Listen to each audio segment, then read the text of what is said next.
بعض دفعہ احناف میں ایسے لوگ بھی ہیں جو اہل حدیث کی مخالفت میں غلو کرتے ہیں، ان کو پتا ہوتا ہے کہ اس مسئلے میں اہل حدیث کی رائے 100% درست ہے، مگر صرف اپنے مسلک کو پروموٹ کرنے کے لیے، لوگوں کی واہ واہ کے لیے زبردستی اہل حدیث کو کیا قرار دیں گے.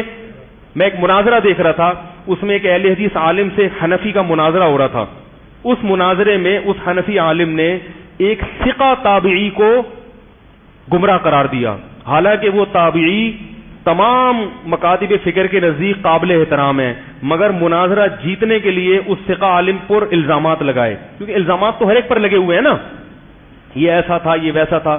میں نے کہا دیکھو یہ حنفی عالم ہے، اس نے اتنے بڑے جلیل القدر تابعی کو گمراہ فاسق قرار دے دیا، حالانکہ ان کو پتا ہے کہ یہ فاسق، لیکن چونکہ پبلک کو تو نہیں پتا ہوتا، پبلک تو بیوقوف بن گئی. پبلک کو کیا پتا ان تابعی کا محدثین کی نظر میں کیا مقام ہے. جرا تو ہر ایک کی مل جائے گی نا. آپ نے کسی کی مخالفت پہ کتاب لکھنی ہو تو کہیں سے بھی اٹھا کے جیسے امام ابو یوسف کے بارے میں انجینئر علی مرزا کا ایک کلپ ہے، بہت مغلظات ہیں، اس نے وہ جو امام ابو یوسف کے مخالف میں جو لوگوں کے اقوال ہیں وہ نقل کیے، حمایت والے نقل. تو ایسے تو امام بخاری پر بھی جرا مل جائے گی آپ کو، امام احمد پہ بھی مل جائے گی.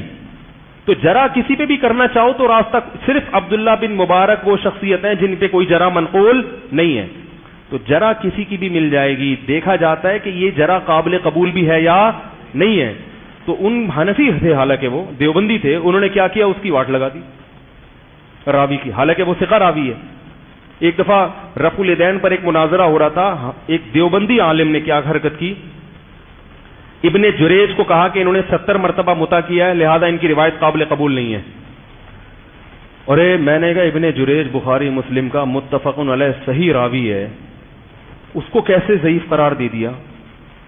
انہوں نے کہا مطع تو کیا نا 70 دفعہ. میں نے کہا مطع کیا ہے نہیں کیا یہ ایک الگ بحث ہے، اس کی بیس پر محدثین نے ان کی حدیث کو مسترد نہیں کیا. انہوں نے کہا یہ بات تو آپ جانتے ہو، میں جانتا ہوں، پبلک تو نہیں جانتی. بات آ رہی سمجھ میں؟ تو یہ خیانت بعض اہل حدیثوں میں بھی ملے گی، بعض بریلویوں میں بھی ملے گی، بعض دیوبندیوں میں بھی، سب میں ہے یہ. تو وہ تو کہیں بھی ہو تو کیا ہے، وہ غلط ہے. سمجھ میں نہیں آ رہی میرے خیال پر. تو اس کی بیس پر یہ نہیں ہوتا کہ آپ نے ایک کلپ دیکھے کہ یار یہ خام ہے تو آپ نے سب کو غلط قرار دیا. تو فقہ حنفی قرآن و حدیث کا نچوڑ ہے، صدیوں سے حکومت میں رہا ہے، 700 سال تک دنیا پہ فقہ حنفی رائج رہا، بہت سارے، سب جگہ نہیں. احناف نے اگر اپنا مسلک پھیلانا ہوتا، احناف قانون کی زور سے باقی مسلکوں پر پابندی لگا دیتے، مگر احناف نے ایسا نہیں کیا.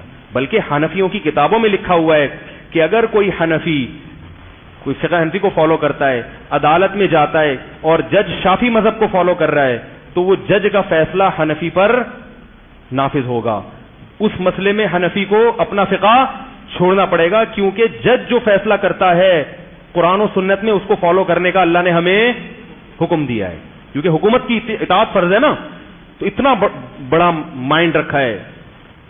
تو اب دیکھو کیسے مغلظات نکالے جا رہے ہیں. تو اگر آپ کو کسی فقہ حنفی کی کسی کتاب میں کوئی خامی نظر آتی ہے تو اول تو بسا اوقات خامی ہوتی نہیں ہے، آپ کو اپنی کم علمی کی وجہ سے لگ رہی ہوتی ہے. اور اگر خامی ہے تو بھائی ہم اس کو فالو نہیں کرتے.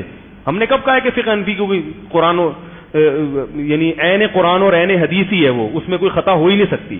قرآن و حدیث کا نچوڑ ہے، مگر وہ مجتہدین نے اجتہاد کیا ہے جو آپ کے اجتہاد سے 1000 گنا بہتر ہے، مگر خطا کا امکان بہرحال ہے. تو اگر کوئی خطا ہوگی تو ہم اس کو مانیں گے.